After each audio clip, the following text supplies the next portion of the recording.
President expresses his regret over the conflict at the Jaffna University. අපේ අධ්‍යාපන සැලසුම් සහ ප්‍රතිපත්තිවල විශේෂයෙන්ම සංහිඳියා ප්‍රතිපත්ති සහ දර්ශනයන් පිළිබඳව මේ විශේෂ ශ්‍රේෂ්ඨයට අතුලත් කරන්න ඕන. Former Minister Basil Rajapaksa remanded again. MP Nama Rajapaksa released on bail. Sri Lankan Airlines up for investment collaborations, a statement by the Prime Minister in Singapore. Officials circumvent government policy on promoting renewable energy. Experts voice their displeasure. 5 policemen hospitalized after being attacked by residents during a raid in Samanture. A very good evening. You're with News First, Sri Lanka's premier news brand, and this is Primetime News. We're coming to you live and direct from the Newsfirst studios here in Colombo. Bringing you the news tonight, I am Joel Outschool. And I am Bernadine Jai Singha. Now let's take a look at your top story.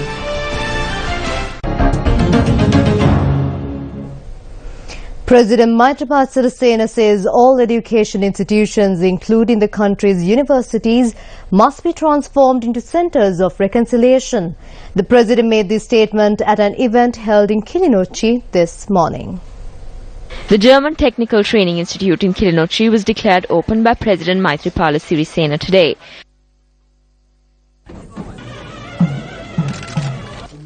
President Sirisena also planted a kohomba sapling at the premises. That we have to upgrade the සංහිඳියාව කියන විෂය මේ රටේ Reconciliation should be introduced as a subject in this country's education sector, and it must be taught to our children. So reconciliation, policies and vision need to be incorporated into our country's education, planning and policy. I am extremely saddened by recent events which transpired at the Jaffna University. Such incidents must not occur. We must give the young generation and our children an understanding of this. All universities in our country must be transformed into centers of reconciliation. All vocational education and training centers must be transformed into centers of reconciliation. I respectfully request all members of the Buddhist, Hindu, Catholic and Islamic clergy.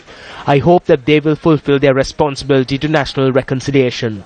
This cannot be accomplished by politicians alone. This cannot be accomplished by a government alone.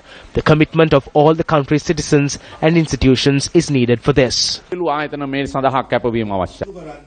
Sirisena also extended his gratitude to the German ambassador who is due to leave the country following the conclusion of his term here. Welcome back to the news. The import tariff on sugar has been reduced with effect from midnight today. The Finance Ministry issued a statement today noting that the import tariff of 30 rupees per kilogram of sugar has been reduced by 29 rupees and 75 cents. As such, effective from midnight today, the import tariff per kilogram of sugar will be 25 cents. Prime Minister Ranil Wickremesinghe, who is currently in Singapore on a 3-day official visit, addressed the 3rd South Asian Diaspora Convention today. The convention was held at the Raffles City Convention Centre in Singapore with the participation of over 1,000 distinguished guests. The convention also brought together over 50 of the region's policymakers, business leaders, academics and civil society leaders. A new set of incentives for investment is being formulated in consultation with IMF and the World Bank. The sale of non-strategic ventures such as the Colombo Hilton, Lanka Hospital, Hyatt Regency Hotel, among others, will herald investment opportunities. Sri Lankan Airlines, with its diverse network of routes, is a mature airline is up for investment collaboration. We are also negotiating a free trade agreement with Singapore.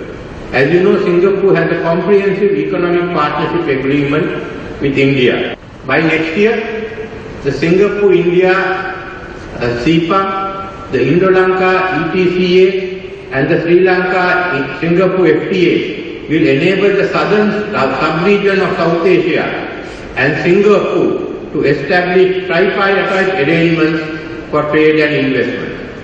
Later in the day, Prime Minister Wickremesinghe met with his Singaporean counterpart Lee Loong at the Istana, which is the official residence and the office of the President of Singapore. During the meeting, the two countries signed 5 agreements from which a backdrop will be created for Sri Lanka to improve trade, megapolis development, state services, technical and professional skills. The former Central Bank Governor Arjuna Mahendran was among the Sri Lankan delegation that took part in the discussions with the Prime Minister. The former Central Bank Governor took part in the discussion as the head of Sri Lanka's 5-year plan. Meanwhile, following discussions with the Singaporean Premier, Prime Minister Ranil Wickremesinghe called on President Tony Tan Keng Yam and held bilateral discussions. A foundation stone was laid for the 44th model village in the Hambantota district today. The village is being constructed in the Megahajadura area in Suryaveva.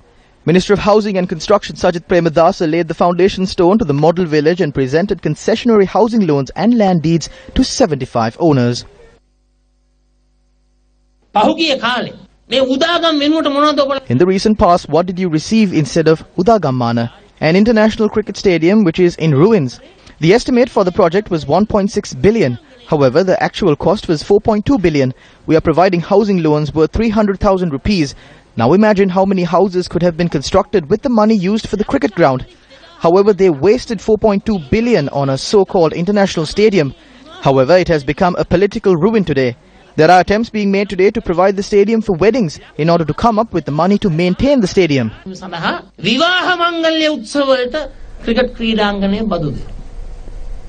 Experts in the energy sector are speaking out against proposals for coal power plants in order to fulfill the increasing demand for energy in the country in the coming years.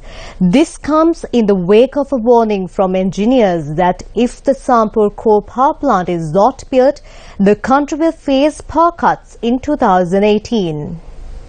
Engineers at the Ceylon Electricity Board have proposed the construction of coal-fired power plants, including the Sampur power plant, in order to meet the demand for energy in the country, which is increasing daily.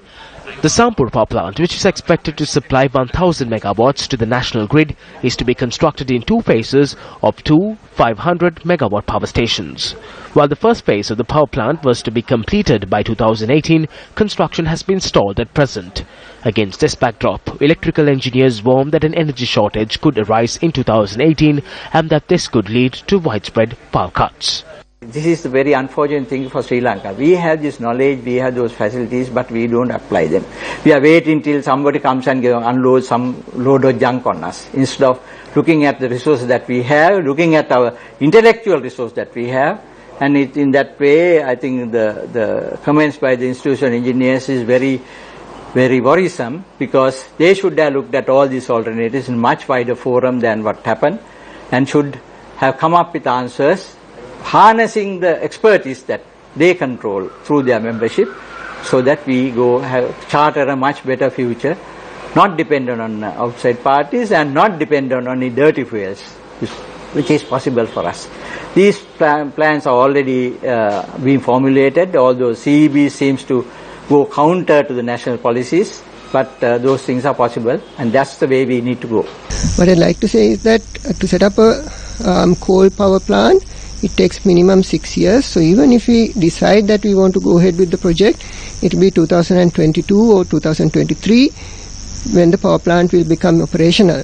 How this is going to solve impending blackouts in 2018 is something I cannot understand. On the other hand, if we go for other technologies which can generate power, such as solar or wind, or even liquefied natural gas or natural gas based power systems, these things can be done much faster. For example, LNG power plant along with the terminals can be built between 24 to 30 months. Coal is a pretty old technology, it's about 150 years old.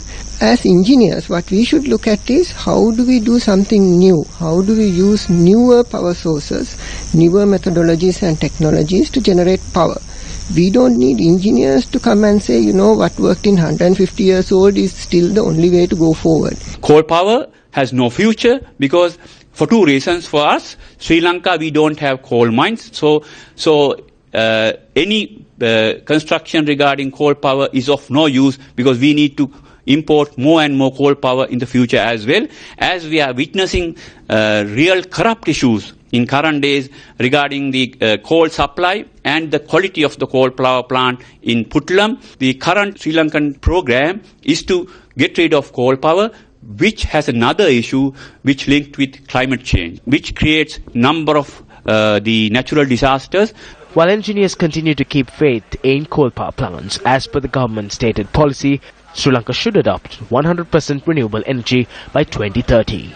At the international level, the United Nations and the global community, they do not believe that coal power has a future, coal power has only a past. The future belongs to renewable energy and to a certain extent as an intermediate solution, natural gas, which is less harmful to the environment. So this implies that we are getting ready for the future, and those who propose coal power plants, which creates number of issues, is just to go ahead with the past, not to think of the future and march towards the future. So in this case, the government policy is in line with the worldwide trends, and it is in line with the less expensive options, which is in line with the environmental friendly options, and which can cater to the increase in demand. A mafia of engineers who have made a very profitable business out of power generation has been operating in the Ceylon Electricity Board for a very long time. They indirectly hold political hostages. They employ various strategies for this purpose. This is something that has been happening in the power generation process for several years. We can see that this mafia of officials has issued statements on the weekend English newspapers centered around the questions of coal. They claim that this could lead to widespread power cuts in Sri Lanka. State officials have been making attempts in this way to get the coal tender passed. This is the fear and threat they use to lead the cabinet, the president and the prime minister astray and pave the road for this corrupt coal tender to pass. Politicians in this country need not fall prey to a group of officials who are attempting to strengthen their position by circumventing government policy.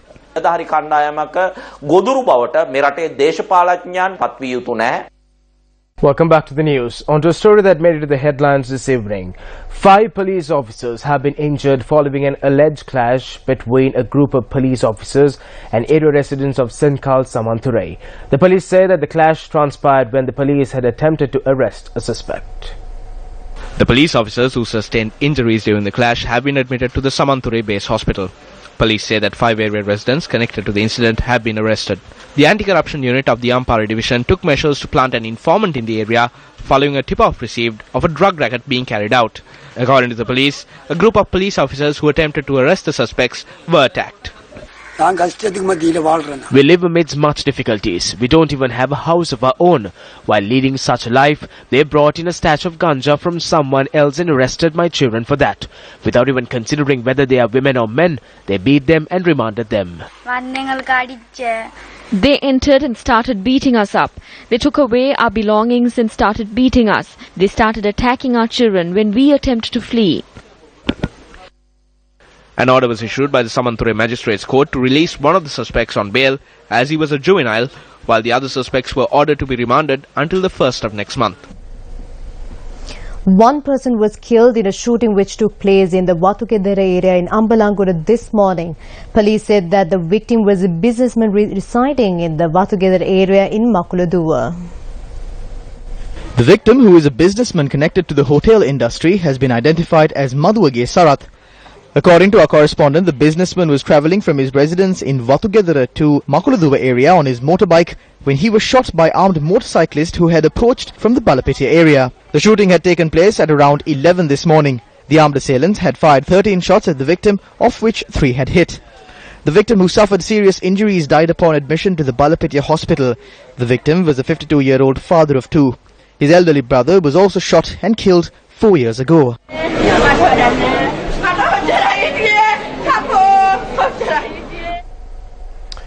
Well, 3 people were killed in a motor accident in the Kahavenagam area in Habaradua. The collision occurred along the Gaul-Mathura main road. A 3-wheeler travelling from Ahangama to Gaul had collided with a private bus plying from Colombo to Mathura at about 10:15 last night. 4 people had been travelling in the 3-wheeler.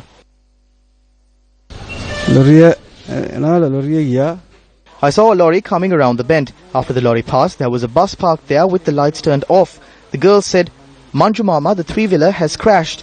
The 3-wheeler was under the bus. I parked my 3-wheeler and 2 of us went there and tried to get them out, but we couldn't. Eventually, we managed to get the frame upright with the assistance of people in the area in about 15 or 20 minutes. 3 people travelling in the 3-wheeler were killed in the collision. One of the injured who was in critical condition was admitted to the emergency treatment unit at the Karapitia Teaching Hospital. 26-year-old Ashan Virajit, who was married, and two of his friends, Dilip Lal and Lahiru Disnaka, both aged 25, were killed in the collision. They were returning home from a birthday party when tragedy struck. Former Minister Basit Rajapaksa, who was arrested by the police FCID this afternoon, has been remanded until the 1st of August. The former minister was taken into custody after being presented before the Kadwela Magistrates Court today. Meanwhile, MP Namal Rajapaksa, who was remanded last week, was released on bail today. Former Minister Basil Rajapaksa and former Director General of the Divinaguma Department RAAK Ranavaka were arrested by the FCID sleuths after being summoned to obtain a statement this afternoon. The statements were recorded with regard to the alleged usage of Divinaguma funds for the purchase of plastic pipes. The duo were later presented before the Kadwela magistrate Tammika Hemapala. An order was issued by the magistrate to remand the duo until the 1st of August after rejecting bail for the suspects who were summoned to the Financial Crimes Investigations Division on charges levelled under the Public Property Act.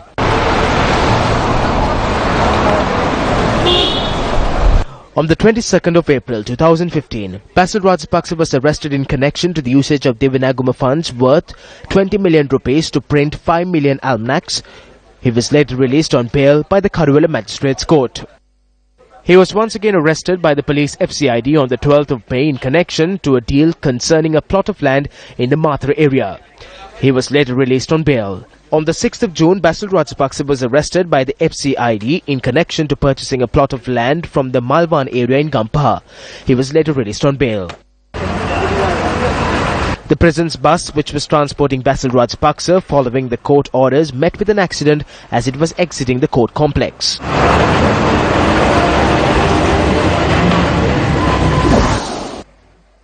Meanwhile, MP Namal Rajapaksa, who was remanded under the Money Laundering Act, was released on bail today. The case pertaining to the alleged misuse of 70 million rupees by MP Namal Rajapaksa was taken up for consideration before Fort Magistrate Lanka Jaratna. The parliamentarian was released on a cash bail of 50,000 rupees and 3 sureties of 500,000 rupees each. The magistrate called on the MP to hand over his passport to court and forbade him from travelling overseas. The magistrate also called on 4 commercial banks to provide details of bank accounts maintained by Namal Rajapaksa during the period between 2012 and 2016. The case was postponed till the 8th of August.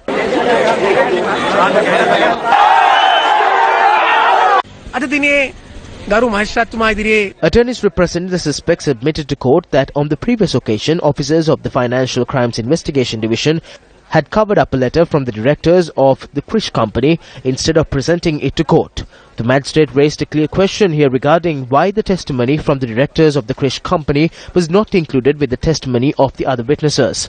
The officers of the FCID did not have a response to this. Namal Rajapaksa was imprisoned as a result of the failure to file this testimony. පසුගිය දිනේදී නාමල් රාජපක්ෂ මන්ත්‍රීතුමාව බන්ධනාගත වෙන්නේ. අන්තිමට නාමල්ගේ dollar බිලියන 18 හොයලා They searched for $18 billion. They searched for Lamborghinis and golden horses. Then they searched for money invested in rugby. After all that, they threw Namal Rajapaksa in jail. They can keep us in prison for weeks or years. However, we will not stop our movement to topple this oppressive government.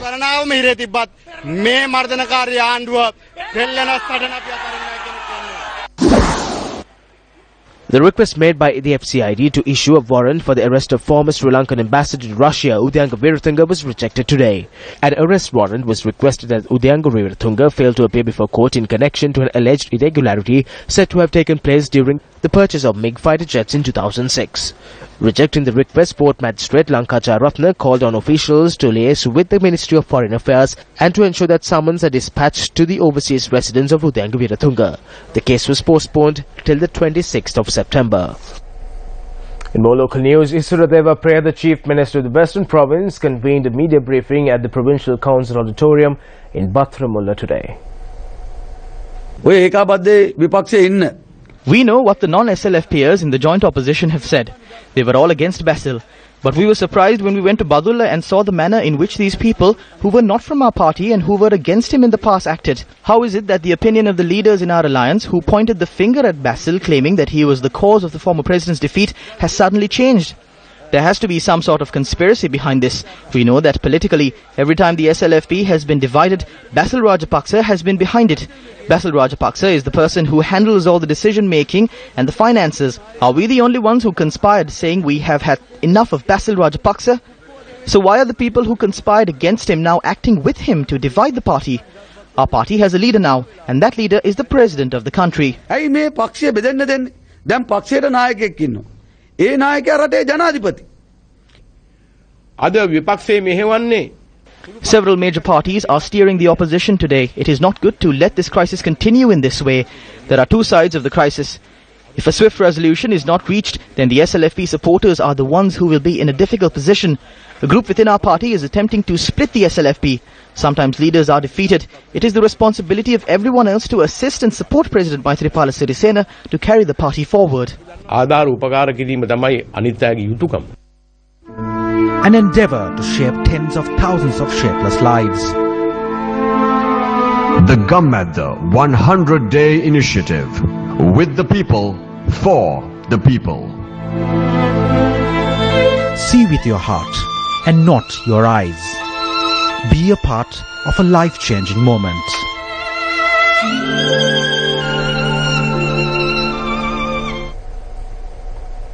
Three of our teams are currently placed in different locations of the country to fulfill the preliminary task assigned for the first phase of the Gammadda 100-day initiative. The Gammadda Secretariat says that they have been able to procure the funds to complete many of the projects that have been identified by Newsfirst. Construction work of the first three projects of the Gammadda 100-day initiative will commence on the 20th of June. Three of our teams who have been entrusted with the task of coordinating and supplying the necessary material are currently placed in the relevant locations. The donors who agreed to facilitate the projects in order to improve the livelihoods of the public in the area have deposited their finances to the special bank account set up for the initiative. This financial aid will facilitate the construction of roads, community centres, houses, tanks, water systems and sanitation facilities. The Gammadda Secretariat will be in operation for 24 hours a day to help assist those who wish to donate in building these structures for those who are in dire need. In sports news, the Torch of Hope rally, which is organized with the intention of mustering support for Sri Lankan sportsmen and women, will be competing at the Rio Olympics on 5th of August, entered its 5th day today. The Torch of Hope rally departed Jaffna for Vavuniya this morning following religious observances at the Nalluru Kovil. Commonwealth gymnast Tharindu Patta Peruma was also present for this occasion.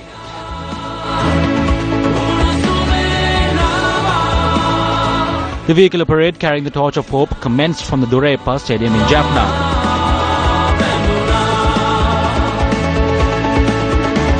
The Torch of Hope rally, which was making its way from Jaffna to Vavuniya, made its first stop in the Kilinochchi town.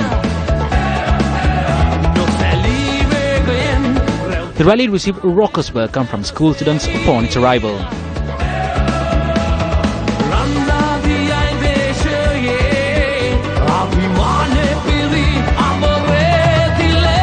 The motorcade carrying the Torch of Hope received a warm welcome once again upon its arrival in Vavuniya, its final destination for the day.